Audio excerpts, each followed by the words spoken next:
Hello Sagittarius, Sun, Moon, Rising and Venus signs. Kamusta kayo? Sana po nasa mabuti kayong kalagayan. Welcome back po sa Star Tarot. At kung bago kayo rito, welcome din po kayo. Please subscribe, like, share my videos, and leave me a comment kung nakaresonate po kayo. Okay?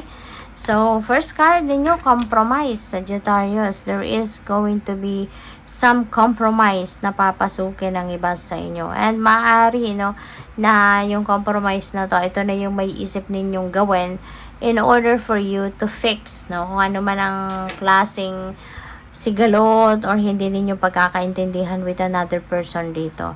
So, you are going to enter into a compromise para na magkabati kayo, magkaayos kayo, mag-meet halfway kayo na kung sino man ito na medyo nagkaroon siguro kayo ng communication gap para nang sa ganun maano kayo, Sagittarius, ang tawag dito, ma-save ninyo kumbaga kung anumang klaseng relationship ang meron kayo with this person. Maaari kasi na mahalaga din sa iyo ang taong ito.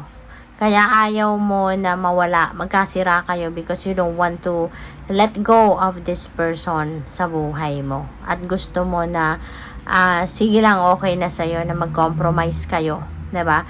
Bastang intact lang ang inyong relationship. So, we also have opportunity. This is really a beautiful energy kasi magkakaroon kayo rito ng opportunity for magkaroon ng pera. Kasi yung opportunity na to, tignan mo, diba? Merong bumabagsak na mga gold coins from the heavens, diba? So, maaring maraming financial blessings, ang dadating. Maaring merong mga financial opportunity ang papasok sa buhay ninyo sa ngayon, diba? Para na alam mo yun, matugunan ang mga pangangailangan ninyo, maaring yan ay sagot sa dasal ninyo, maaring meron kayong mga financial hardships na pinagdadaanan, and maaring ito na ang tulong na ipapahatid sa iyo ng universe. Magkakaroon na kayo ng opportunity na magkaroon ng abundance and prosperity, financial freedom, financial comfort, diba? Na at para maayos, kung ano man ang inyong mga pinagdadaanan. Lalo-lalo na pagdating sa pera. So, we also have yes, Alam mo yun, yung merong dumating na paborableng bagay para sa'yo, or meron kang minimithi sa buhay na hindi mo inaasahan dumating na. 'Di ba? Mapapasabi ka ng, yes, this is it. Thanks God. 'Di ba? So, feeling ko, ito yun. Maaring ganun ang sitwasyon ninyo. And also, pwede rin na meron kayong go signal na. Baka ito ay sagot sa inyong tanong, sa inyong dasal na, Lord, ito na ba ang tamang panahon? Ito na ba yung tamang pagkakataon na gawin ko na ang isang bagay na ganito or ganyan? And maybe, sagot sa iyo ng divine, yes, go for it. This is the divine timing na para dito. Go for it. Yung ganon. So, tingnan natin kung ano pa ang ganap. And by the way, maraming salamat for subscribing. And if you haven't subscribed yet, subscribe na kayo. And also, maraming salamat din for not skipping the ads. Kasi malaking bagay po yan sa akin. And also, please click the join button sa baba ng video kung gusto po ninyo na mag-join sa membership. Salamat! So, we have, when life gets difficult, get up, get dressed, and look yourself in the mirror and say, not today, because I've got this, okay? So, dapat laging ganun, kahit may difficulty, kahit may problema na dumadating sa buhay ninyo, huwag kayong susuko, Lagi mong sabihin sa sarili mo, marap ka sa salamin at sabihin mo sa sarili mo, I've got this, Hindi ngayon, hindi mo ako mapapatumba sa ngayon, hindi mo ako matatalo sa ngayon. I've got this. So, dapat ganun laging pakikipag-usap natin sa sarili natin whenever there is difficulty na dumadating sa buhay natin. Diba? Dapat positibo.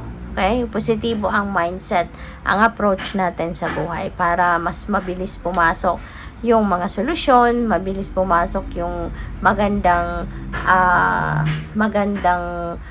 solusyon sa ating mga problema. So, sabi din dito, God created you with special talents and gifts.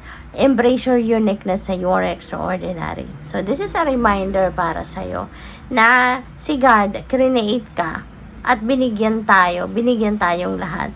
Ikaw, binigyan ka ng special talents and spiritual gifts. At yun ang gagamitin natin para sa pag-navigate ng buhay natin. Yun ang gagamitin natin para marating natin ang mga bagay na gusto nating marating, ma-carry out natin ang purpose natin, ma-carry out natin yung mga dreams natin, mga goals natin sa buhay.